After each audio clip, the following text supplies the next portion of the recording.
Welcome to the IMM Friday Flash Talk, anchored by Govin Whittles. The reason why that responsibility was taken away from the Hawks is not yet known. With marketing enthusiast Tarasai Moffat. To have a return on sales, you need to have posts that are going to be engaging. Brought to you by the Institute of Marketing Management, South Africa.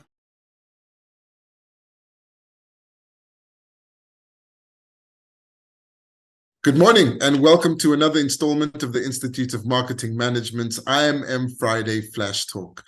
This is the platform where we analyze and unpack the latest trends in the world of marketing, and we've been on a journey. We're 9 episodes deep, and this is something else. We've gone from talking about guerrilla marketing to traditional marketing, looking at influencers, podcasts. But today we're talking about something very interesting, and we're right on the cutting edge of marketing in the digital world. It's a pleasure to be with you, and we hope to get a lot of engagement from you. Please do engage with us on LinkedIn, on Twitter, on TikTok, on any of the platforms using the hashtag IMM Friday Flash Talk. My name is Govin Whittles. I'm the host for this episode, and with me as always is Tarasai Moffat. She's a marketing enthusiast, founder of Gateway Synergy. She'll be helping us shepherd the conversation along, and it's an absolute pleasure to introduce to you today the head of client services at Sea Monster, Lebo Lekoma. Sea Monster is the largest impact game studio in Africa. They have an interesting slogan, which is play for purpose. And they're right there on that cutting edge, finding out how you can incorporate marketing into games, which strategies work, which strategies don't work, and what the future is of marketing in the gaming world. It's a huge industry. It's dominated by people from abroad, but in the African context, it's really gaining traction. And there are a few exciting opportunities for brands here in South Africa, in the SADC region, and across the continent. Lebo, thank you so much for your time. We really appreciate you joining us, and we're really looking forward to hearing some of your insights. Let's begin with a few introductory remarks and answering the big question. What is game-based marketing? How does it work? And what are the opportunities for marketers? Take it away. Great. Thank you so much, Govin and Tarisai, for having me. Special greetings to your audience as well, because we always need to appreciate them. Without them, we really don't have anything. So very simply put, I think we got to start with what are impact games. And impact games are very simply sometimes called serious games. And these are games that are created for a purpose other than pure entertainment. Games focused around learning, games focused around social health messaging, and so forth as well. So really, from the Sea Monster perspective, when we say leveraging the power of games to meaningfully connect brands to audiences, what we're really talking about is creating those game-based experiences and serving them up to your audience in a way that actually values their time.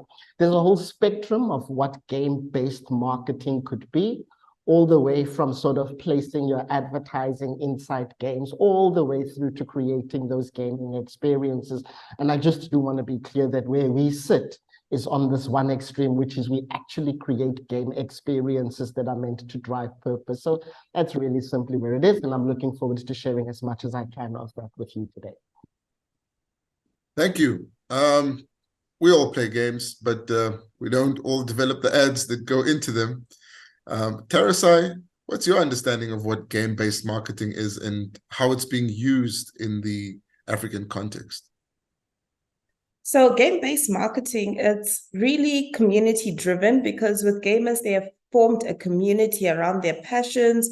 It's something that happens after hours, or even during, it's now even a profession, actually. So let me not say it's an after-hours hobby, because people actually create these games, create professions around them. They have communities, they have networks. So as a brand, if you want to market there, you need to be a part of a community and realize that it's not a form of just push advertising. This is I'm coming into your close-knit circle. How do I get into your close-knit circle? I need to either add value to what you are doing, or I need to position myself as cutting edge and at the forefront for you to be a part of my community. So there's that understanding that recognizes that the gaming community, it's women, it's men. It's not just that traditional picture that we've seen on all stock footage of maybe this Caucasian playing with the games. No, there's women that are doing gaming challenges. You know, there was just the biggest Women in Africa Games competition that was hosted, and there were very few brands that were there, but they had 1 million views, and it came out of Cape Town.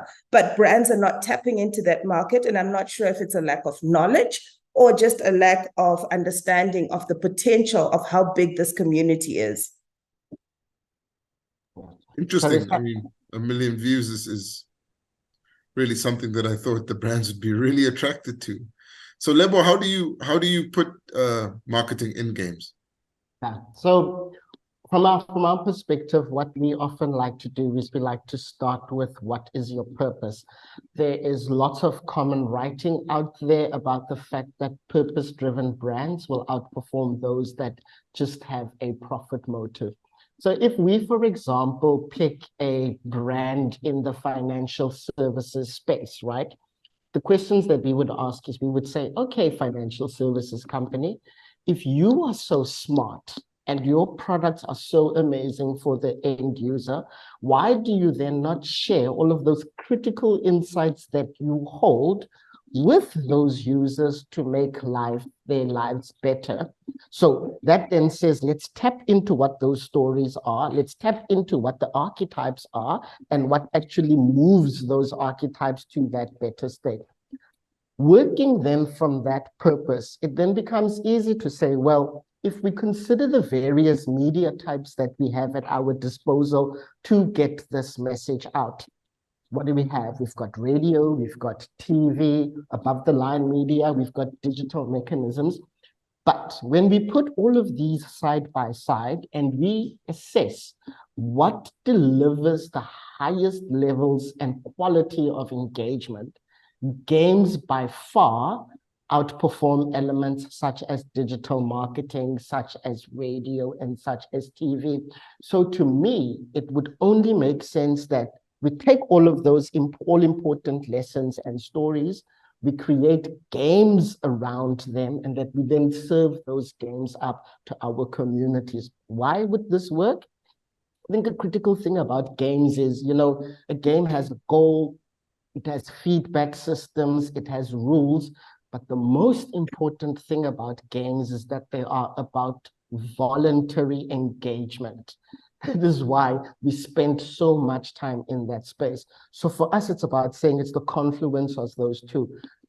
Truly valuing your audience members' time, offering up something that is of value of them, and offering it up in a form that can keep them coming back again and again. It is really that simply in the way that we see. Wow, they outperform radio and TV. Absolutely. I mean, look, if we looked at, if you will allow me to share some of the stats that we have seen from games that we have made, right? We've deployed games in a retail context for a retail organization. That organization is interested in selling clothes and things like that. By using games, what we've been able to do is organically acquire their users on social media. So that social media push doesn't cost them anything. And because we offer up a valuable game, we are able to see some of those users come back 3 to 4 times. And every single time they come back, they don't engage with us for 30 seconds. They spend upwards of 4 to 5 minutes engaging with us.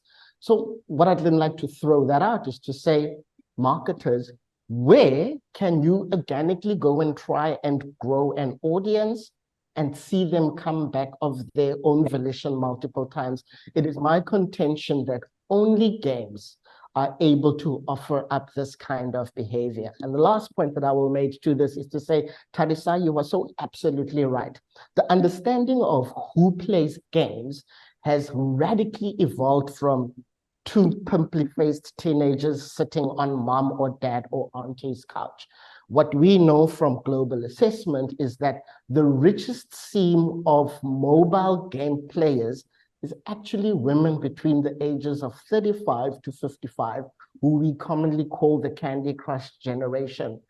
This is an audience of users who are not only playing games and finding value from it, but actually reaching into their hard-earned pockets and spending money on these experiences as well. There is something to be learned from that. Sounds amazing and really attractive. Tarisai, what do you think of like the opportunity which it offers vis-a-vis the awareness of it in the marketing space?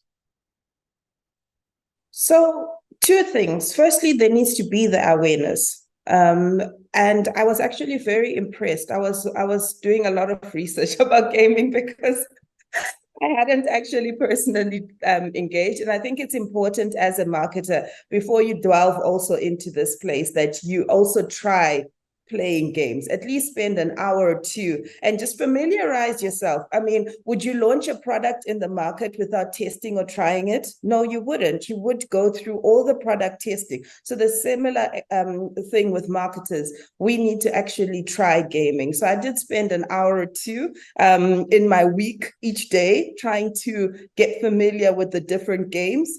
And I was very fascinated when I saw that Carry First actually came into South Africa.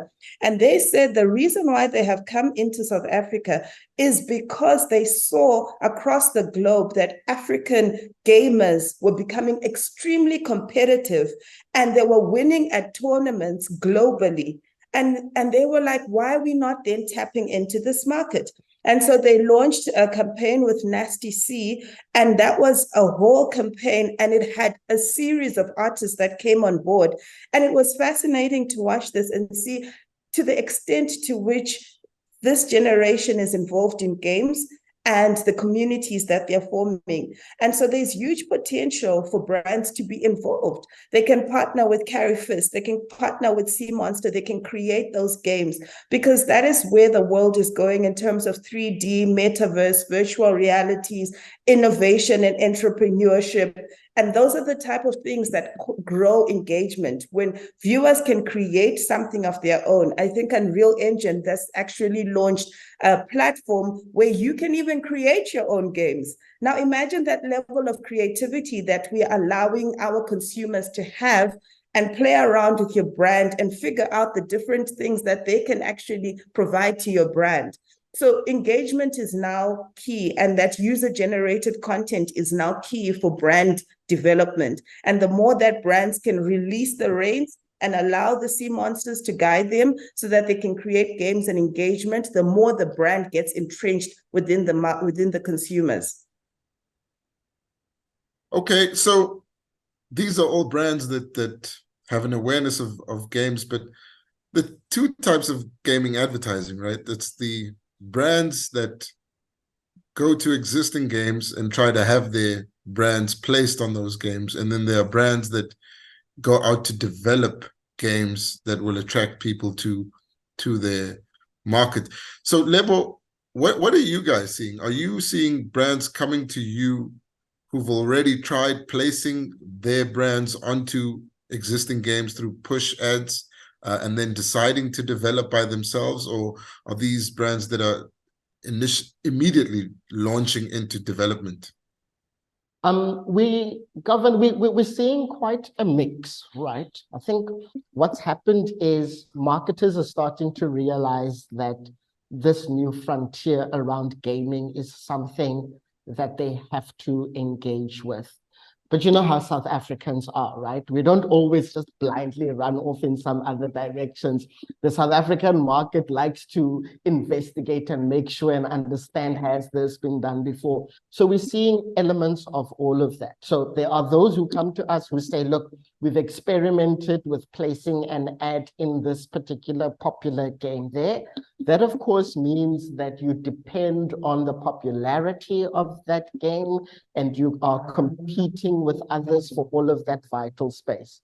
And then all the way through to the other side where we are seeing brands that are saying, look, we want to understand how our future audience is going to engage. We understand that our future market share is going to come from 12 to 14-year-olds currently. So where are those 12 to 14-year-olds? What are they doing on Roblox? How are they communicating with each other on Roblox? And so some are going, let's go and create experiences there to try and grow out those audiences as well. And Tarisai, to come back to something that you had said before, when we look at a brand like Carry First that's in South Africa, I think that this represents such an important step, because what they are doing is they are positioning themselves as the publisher, which is an important element to have in the ecosystem, because currently, if we as Africans want to take our games into the world, it typically means going across the Atlantic, going to go and find those international publishers. With a credible African publisher on the continent that is connected to some of these, I think it is only going to lead to more opportunity for not only the individual game developers, but for the brands as well to be able to come into the space. The last thing I want to say around this point is, I think marketers are also being bamboozled by hype. What do I mean by that? So last year, it was all about the metaverse. The year before that, it was all about 3D this. This year, it's all about AI and all of that. And when you look through all of that hype, and you just look at things through certain fundamentals, right? Yes, it might be a metaverse experience and all of that, but what is the story it's trying to tell me? Who are the characters involved? Who it's trying to talk to? And if we start to look at any of these experiences through the lens of story and through the lens of games, I think it also gives us an ability to be able to wade through the murkiness and understand all of these worlds as they start to come together. We've seen the increase of user-generated content through what Zoe Skayman calls almost 3 generations. It started with blogs, and then the next generation became sort of short video content. This 3rd generation that we are looking at will probably comprise a totality of all of that, the AI and the metaverses and the 3D creations coming together. If we zoom out and look at that, what it says to us is the power and the rise of interactivity is important, and therefore the role of the audience member in that engagement or in that experience will become prime and key. And that's why then it makes sense to offer up something of value to that audience member. Yeah, I mean, it sounds exciting, but it also sounds like it's a big brand thing. Tarisai, you've mentioned one of the big publishers coming to the African continent.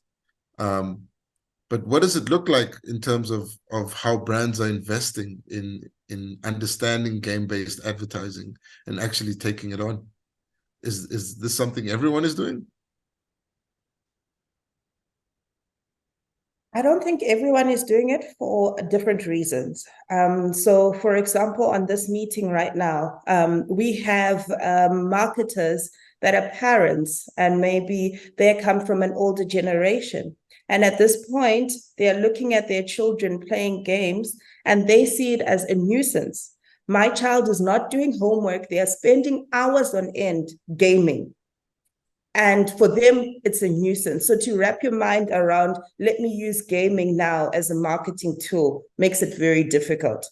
Then we have another generation that is very open and will go to schools where their children have iPads, and they are learning that virtual classroom, and they have iPads at their houses. And for them, it's like, great, gaming is creative. So obviously, as marketers, we're individuals and we are people where some of our preferences also determine the executions that we use. But data cannot lie. And data says that there is an increased engagement that comes through gaming marketing.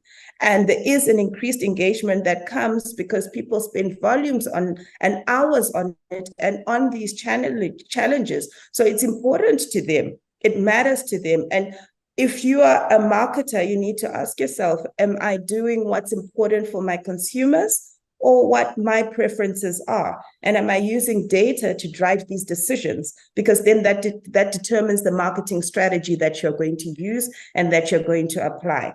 But that being said, Lebo, you can touch on this. How expensive is this process for a person who wants to consider gaming marketing and adding it to their budget for 2024? What scale or magnitude are they looking at to add this to their strategy or marketing mix? Great question. And before I answer that, one of the things I kind of want to pull a thread that you mentioned, it's data. And that is so critically important. I think we often forget, right, that when we create games as an engagement mechanism, it's not just about the game, but it's actually about the fact that we can derive all important data that we can use, for example, to flesh out our CRMs or to develop a better understanding of who those audiences are. And that means that we don't only look at the data in terms of how the game performs, but we also look at the in-game data, which is to say how people are responding to how we have designed that experience as well. So games as a data source is a big tick mark. In terms of the expenditure or the funding required to be able to do something like this, I would say, yes, it can be expensive, but yes, it can also be inexpensive. And the question of how much funding is actually the wrong one. The questions that we should be asking ourselves is, what is my next best alternative to be able to derive the information or the data using a game versus alternative methods as well. And so on the one hand, we've seen financial institutions such as Old Mutual invest upwards of the cost of a television commercial to create educational gamified experiences such as Moneyversity. I can speak about it because it is in the open market and has been so for the last 6 to 7 years. But if you consider the fact that they created that experience and they still continue to derive utility from that experience 5 years later, it continues to be a source of new market growth for them. It then says, okay, we need to analyze it within that context. On the other hand, we also appreciate that within perhaps retail context, for example, not all brands have the benefit of 3 months of development time and the budgets that accompany that. And so to those brands, I say, well, there are gamification platforms that exist out there, some local and some international, that can cost effectively allow you to start experimenting and developing a sense of what your own gaming strategy will be. What I will say to you is when we look at some of the brands and some of the questions that they are asking, all the big ones who have massive audiences that they need to engage with, all the big ones that have loyalty programs, they are definitely thinking about how to bridge these worlds by putting games at the center of all of that. So it's really about asking what level of investment are you willing to make in order to drive your marketing and grow that market share. We can only guide and advise, but we can't prescribe. So how does it work? I mean, let's go through the first one, which is placing your ad in a game. Reasonably popular or emerging popular game in South Africa or on the continent. So you put your game there, and then what I understand from it is the Play Store that you've downloaded things from would also have a payment function, right? And that would be for in-game purchases, which allow you to play the game. But when you're advertising, are you talking about taking people off the game to your platform, and that's how you get returns, or what actually is it for the placement of ads in the game? Cool. Now, Gavin, this is where I must go slowly and very, very simply, not to complicate things. So let's say there is a popular game out there. Let's call it Soccer 2010. And it's a mobile game that is played commonly in South Africa. You as a marketer can go to one of the many agencies, and you can find them quite easily. And you can go to them and they will have a rate card that says, based on the popularity of these games, what we can do is we can go and place an ad in that game. What that means from the user's experience is that I might be playing my game at the end of a particular stage before I move on to the next sort of play experience. Your ad will pop up and I will see. And I will that's the irritating bit, isn't it? When you're playing a game, that's what you don't want to happen. And usually there's a sense of resentment that comes with that. Correct. Now, let's come to something that is more centralized, like in the middle. And I know I've jumped a couple of steps, but what we today are able to offer up is, and others can do it as well, is, okay, cost effectively come and use my gamification platform. And what I will do is I will gamify the engagement journey. So let's say you are a fuel retailer and you are using this, and you might say something like the following: come and play this game and you'll stand a chance to win a couple of vouchers. What do you have to do to engage in this game? Well, I'd like you to come and check in at my location. Oh, well, cool. Let me go and check in. I do something. It's fun and engaging. On my screen, it gets me a number of points. Well, if you're at my location, maybe if you come into the store and buy something, I will give you an extra 20, 30 points. What are those points worth? Nothing. I've just got you engaging in the experiences as well. And these are some very, very real things that we can do. Now, imagine at the end of coming to my location, purchasing a product, I say, actually, you've reached level 1 of this game. Congratulations. Here's an instant prize or an instant voucher. All of a sudden, what you've done is you've taken a routine engagement, which is going to a store and purchase something, and you've turned it into something that's really about voluntary engagement. I'm getting points. They don't really mean anything, but they have some kind of psychological and emotional value to me. That is something that we can do at present, and very, very simply. And then there's the other extreme, which says, let me go and create my own game and put it out there into the world and market it, and let me tie that game back to my purpose. We have seen brands like Capitec do this. We have seen brands like Checkers do this. We have seen brands like Nedbank do that. So it's really about what the brand strategy is and what it is that you are willing to do. We personally think that authenticity is the thing that guides and will deliver the best result. So if it is just about a push and wanting to gain a little bit of visibility in a particular market, then yes, it will be appropriate just to go and quickly flash my game where it is played popularly with 14 to 16-year-olds. But if I have a slightly different purpose, which says I want to create a valuable experience that I will market and put out into the world to be able to engage my audience, well, then it might behoove you to create your own game as well. Again, we like to be strategically guided by what the business is trying to achieve. And that purpose that they're trying to achieve can be anything from, I just want to sell a couple more cans of Coke, all the way to, I want to engage 12 to 14-year-olds over a progressive period of time to teach them financial education lessons so that when they are ready to buy, my brand is the one that they are most likely to look at when they typically buy a product that has a lifetime span with it. So those are some of the ways in which we see some of our partner brands engaging in the space. Harris, what do you think? I mean, I know that many brands are going for the push option. Sometimes it shows me what the latest things are. For example, if I'm playing a golf game and there's a new driver or putter out, usually I learn about it through those push ads.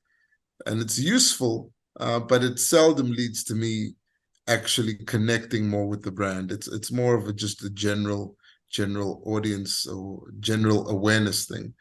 Do we know whether or not the marketers are kind of falling on that easy option of just placing their brands there, or whether they're thinking about more brand development in through creation of games, Tarisai? So I'm going to use two examples that I came across whilst I was doing my research, which I actually absolutely loved. And one was the Heinz, I'm not sure if you pronounce it Heinz example. And what they did was they realized that gamers, when they're playing for a number of hours, especially during a live battle, they don't get a chance to actually eat. So because you're gaming, and if you're gaming too fast, you can die, and you don't want to die. So you end up sitting there, not able to go to the toilet, not able to eat.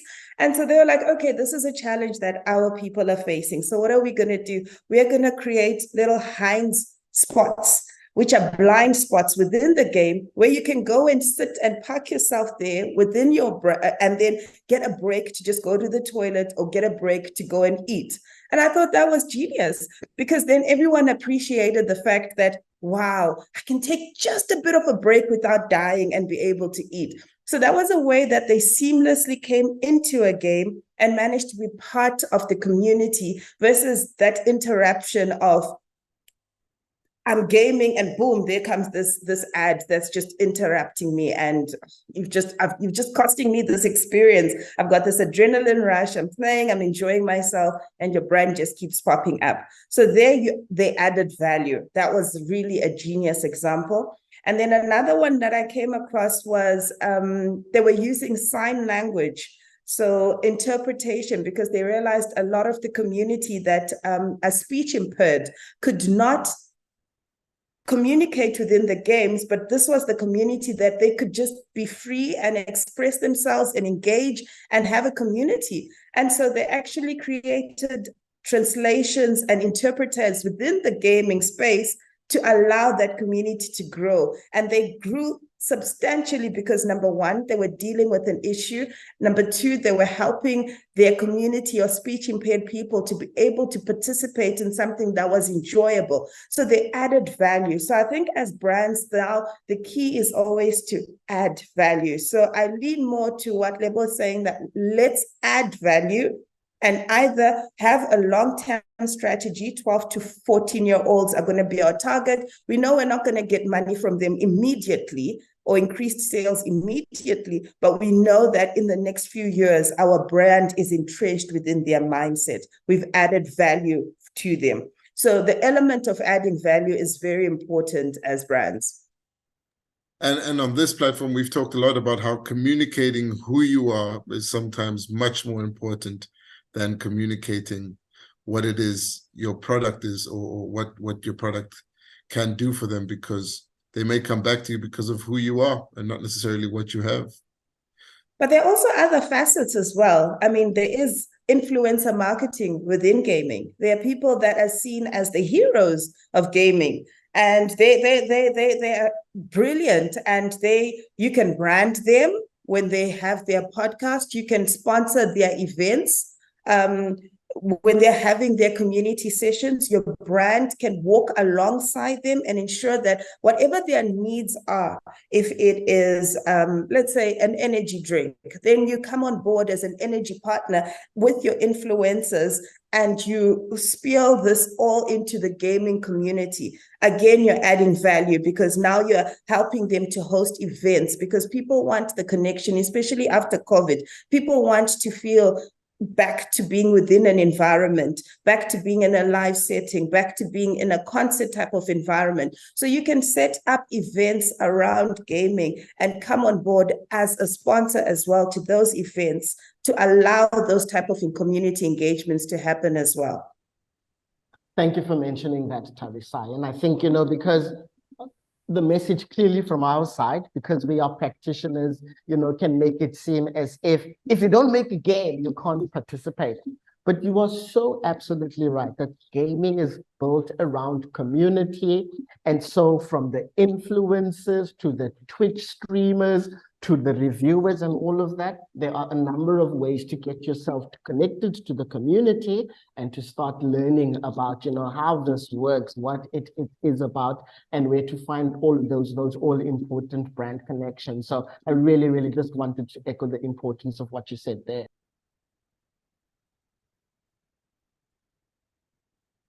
Yeah, I mean, that brings us to one of my most interesting topics is YouTube gamers and Twitch streamers.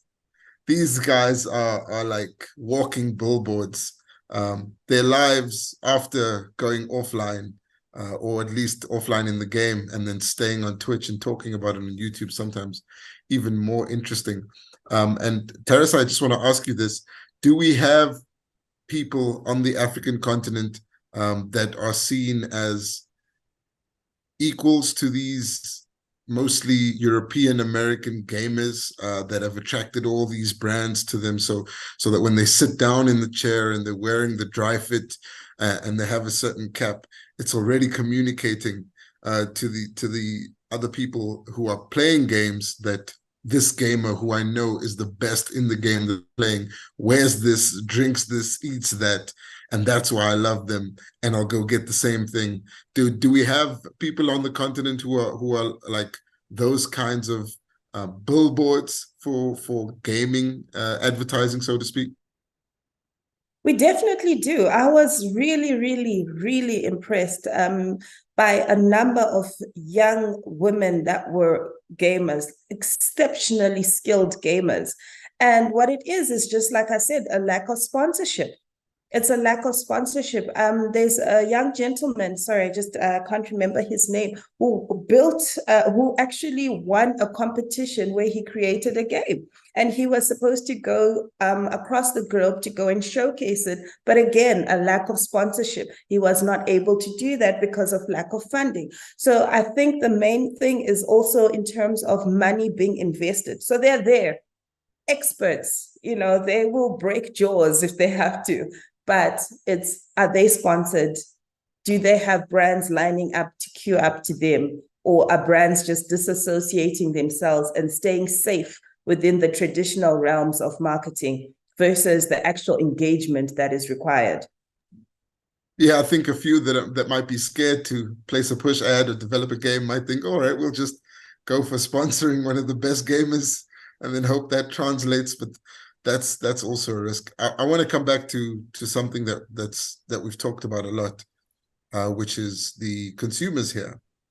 So, Lebo, you've spoken about 12 to 14-year-olds, but for the marketers who are online right now, those who are watching, who are you targeting when you decide to do game development and even push ads within games?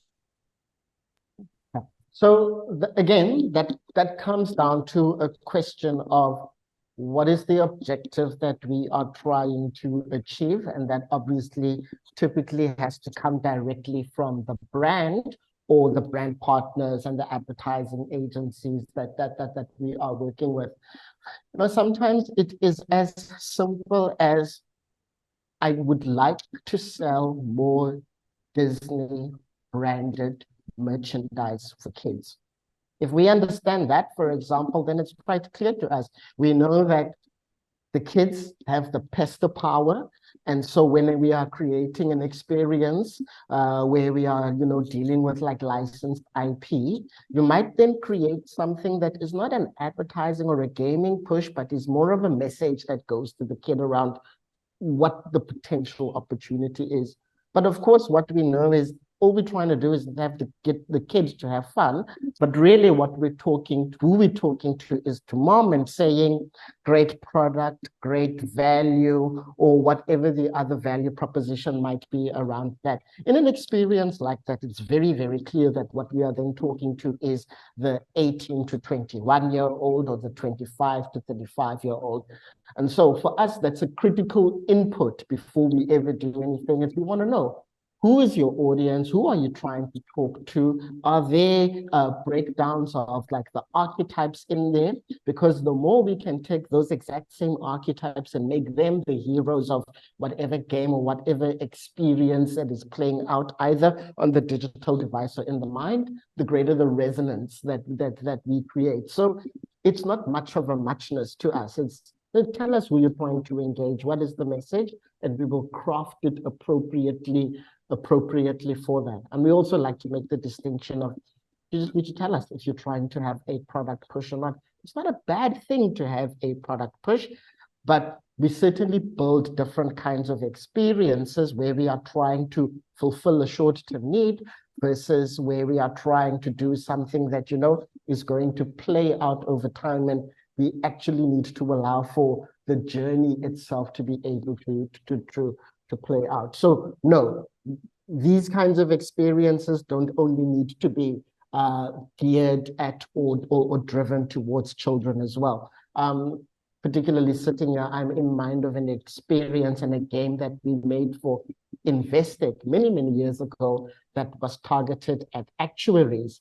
Very complex, very difficult, driven by augmented reality, hard to solve, because we knew that that kind of archetype, well, the bragging rights and the ability to solve complex would be something that, you know, it would give them sort of something to compete about amongst each other. So yeah, we can span the whole gamut of audiences. That's very interesting. But tell me, is there an age demographic or a group of, is there any demographic for which gaming, marketing and gaming has proven to be most effective, where you could say that for this demographic, gaming actually outperforms most of the traditional marketing strategies? That is probably the toughest question that you've asked me, because I now need to think about like the results that we've delivered. What I will say is, where we create mobile games, the more digitally enabled the audience is, the greater the resonance that particular kind of solution is going to have. So we got to be clear cut around that. However, where we might perhaps deal with slightly older audiences, they are not so digitally savvy. You know, with great designers, what you can actually do is, doesn't mean that you don't have a gaming opportunity with them.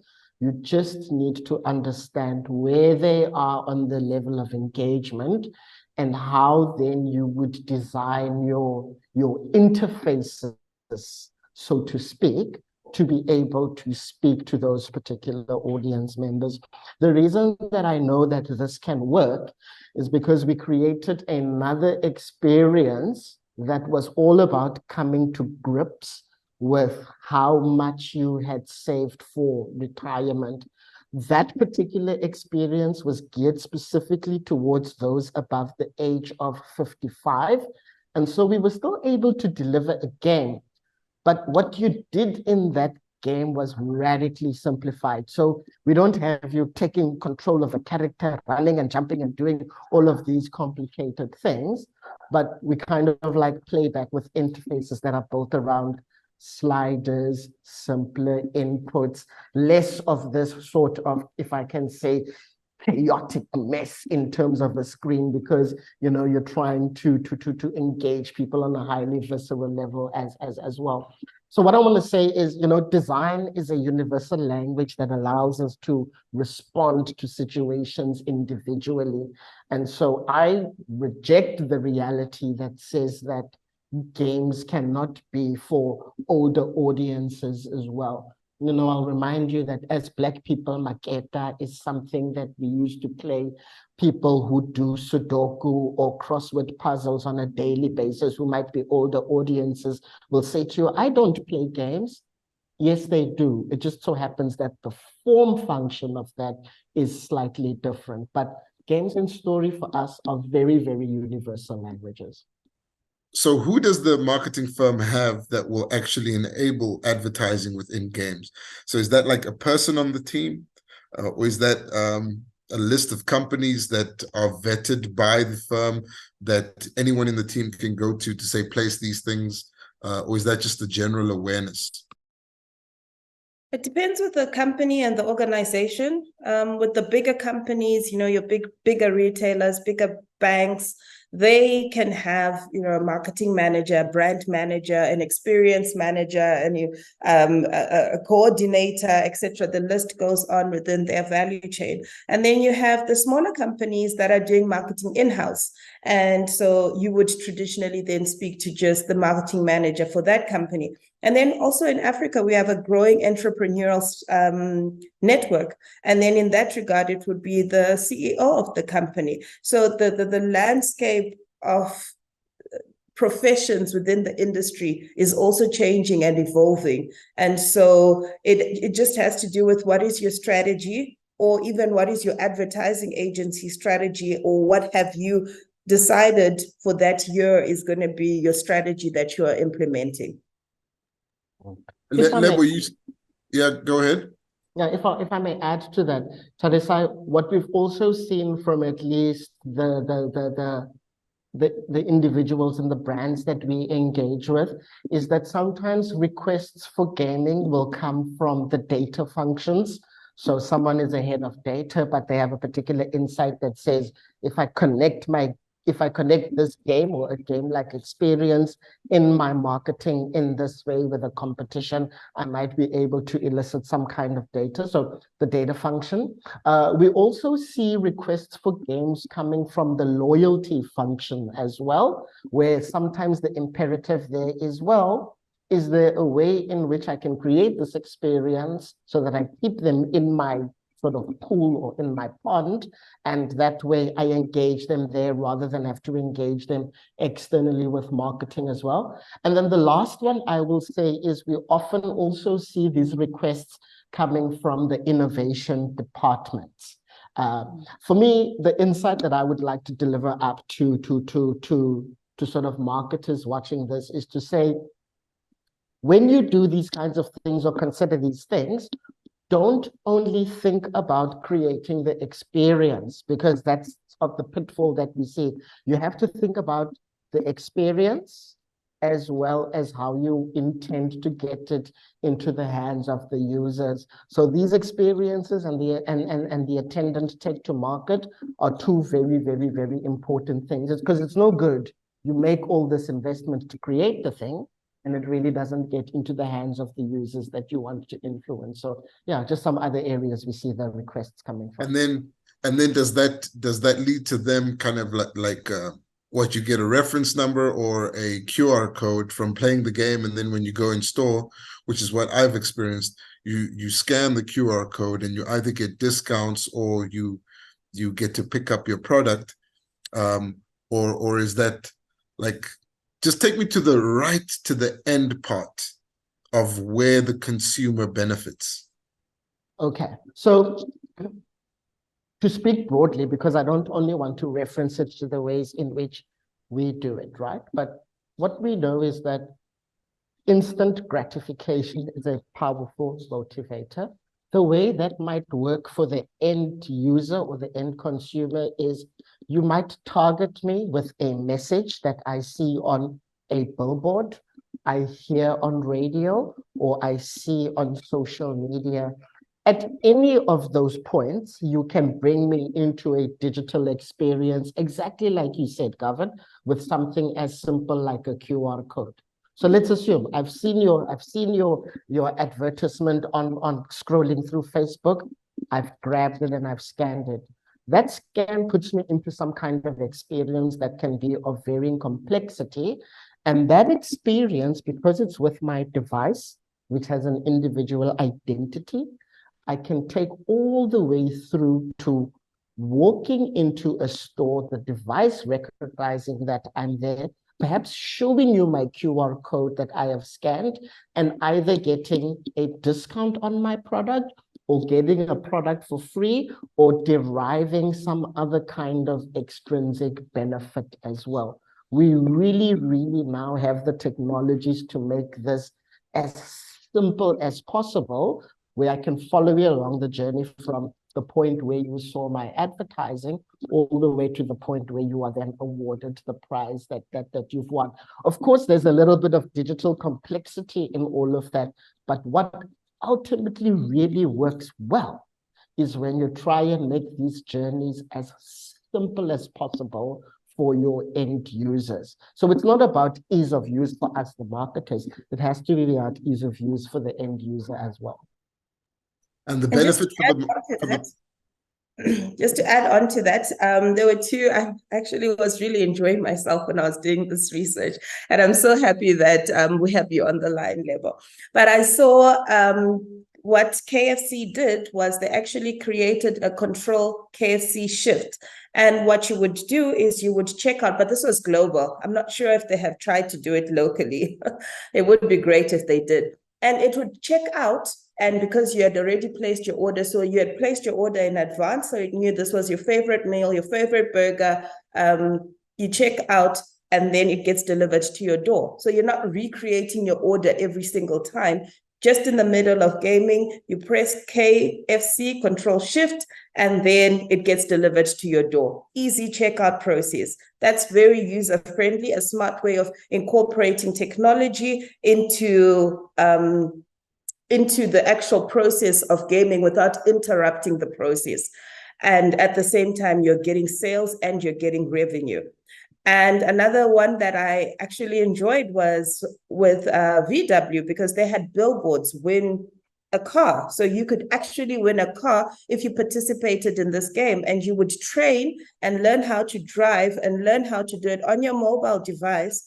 And it was a campaign that they threw, that was through the line advertising, above the line, radio, it was everywhere, win a car. And all you had to do was play their game. And if you won, you actually won the car. So that's a clear example of making the process easy. It's fun, it's enjoyable. Every user could see it because it was on print, billboard, radio, and it got into the hands of the consumer, and someone won a car, which was brilliant.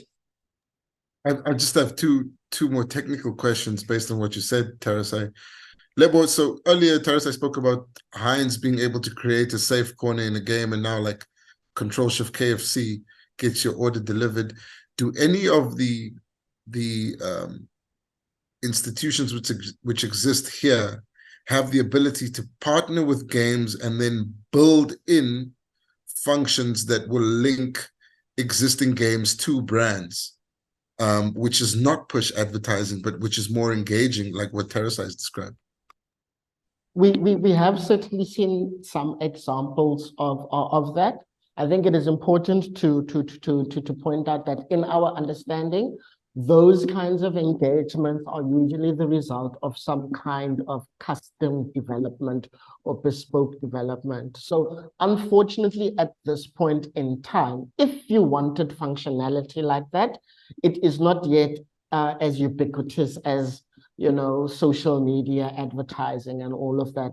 What I can say to you is, from a global perspective, we're seeing, for example, Fortnite and Unreal Engine looking at ways to say, because we have created the worlds already, they are already digital, they have archetypes, they've got characters, they've got avatars in there, how can we open up our technologies to be able to do things like that? Fortnite is doing that. We've seen like the Fortnite BMW experience, which has gone really, really well. Roblox is doing that as well. So these platforms are increasingly realizing that they have their audiences to leverage. I will also say that there are a couple of bespoke development houses in South Africa. I don't want to say competitors, because, you know, there's an ecosystem of developers out there. And I think that the propositions are so strong that we don't really compete with each other. We all sit within our different niches. So if you wanted something like what Tarisa has referred to, it's not necessarily something that Sea Monster does, but there are a couple of places out there. The last thing I would say is, we're seeing advances in things like AR platforms, in things like virtual reality platforms that will eventually, we will see the borders between these things disappear, and then we will be able to build experiences on top of this. But I think that reality is probably like a year or two away.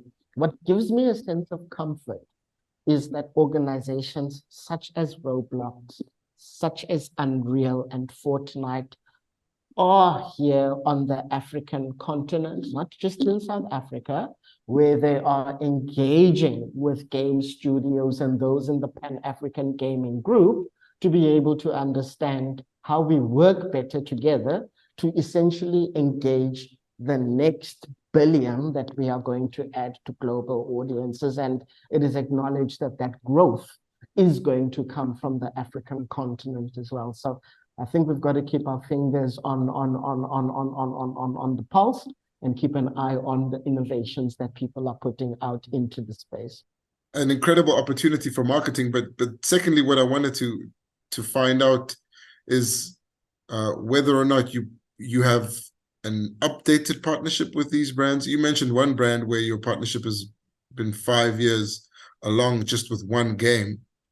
So what does that look like? Is that Sea Monster developing and then launching and then tracking the engagement and then continuously updating, adding more levels, so to speak, or do you hand it over at a point?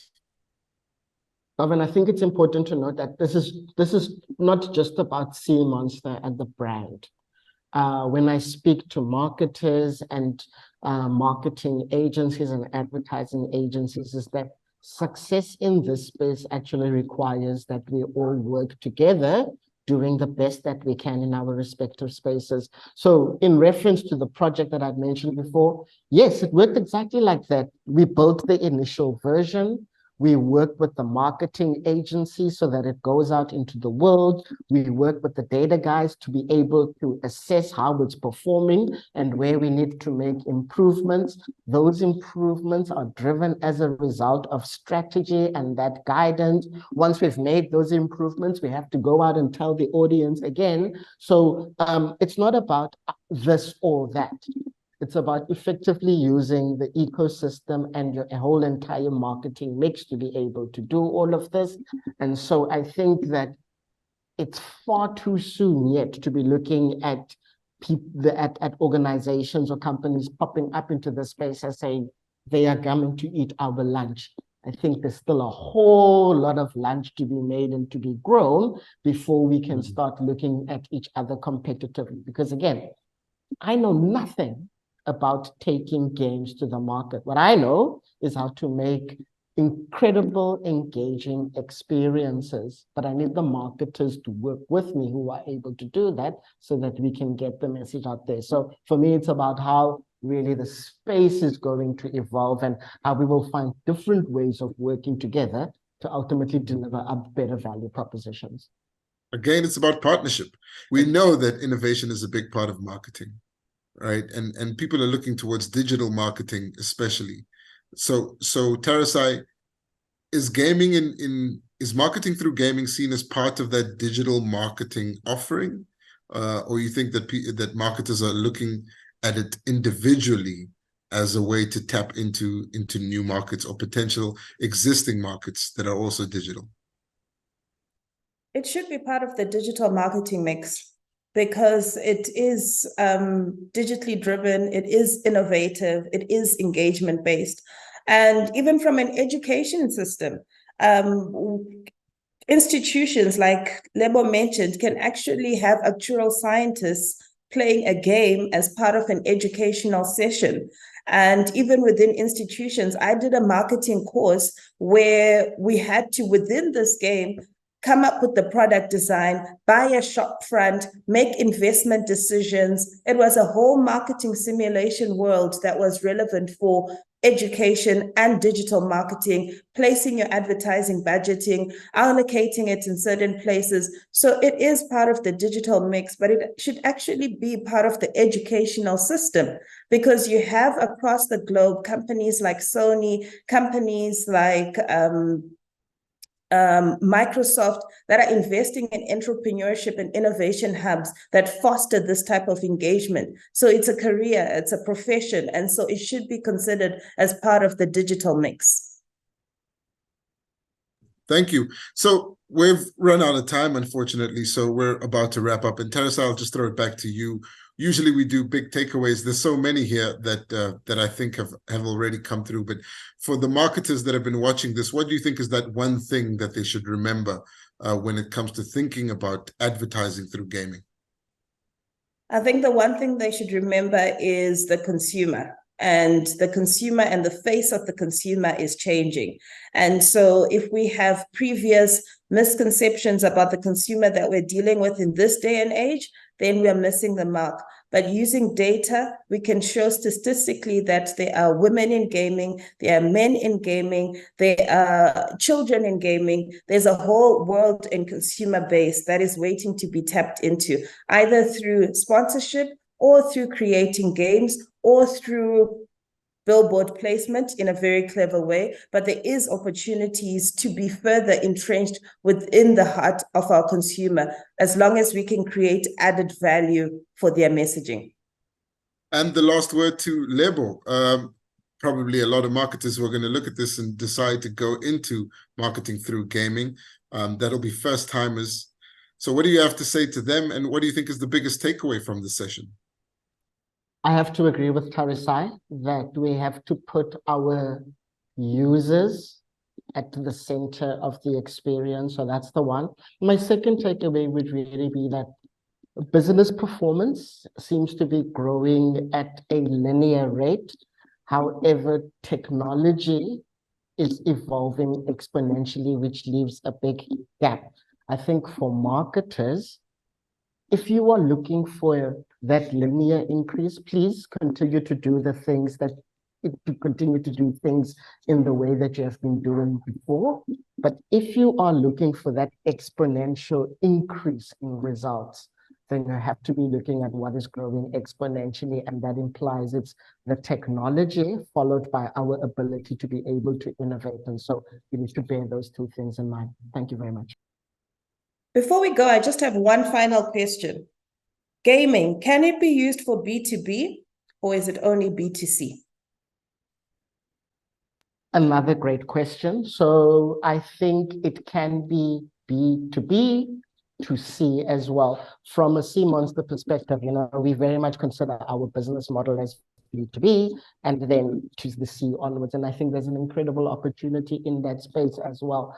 I have often asked myself why it is where we have where we've created the largest experiences, why there is a limitation in being able to take that knowledge, which should be universal, and to spread it out amongst different partner brands as well. I don't believe we have figured out the mechanisms, but this can definitely be a B2B2C play. Thank you so much. And with that, we've come to the end of the session. Thank you so much to Lebo Lekoma, the head of client services at C Monster, and our resident marketing enthusiast, Tarisai Moffat. It's been an enriching conversation. I think that it'll open minds and probably lead to innovation within the marketing space, certainly on the African continent. Growing the next billion users sounds like a huge market, which is waiting to be tapped into, and for which there is ample opportunity to be innovative and present new ways of reaching consumers and even businesses. Thank you again to our guest and to my co-host, Tarisai. You've been watching the Institute of Marketing Management's Friday Flash Talk. We hope that you've got some insight from this conversation and that you'll be implementing some of the new ways of thinking that have emerged from the discussion. It's been a real pleasure. Don't forget to interact with us on social media to continue the conversation in real life around the water cooler while you're buying your coffee, and to tell the other marketing practitioners within your firms about this conversation, and so that they could also tap into it. We're available online where you can watch some of the previous episodes and some takeaways from it. But for now, that's it from myself, Govan Whittles. It's been a pleasure. See you next time.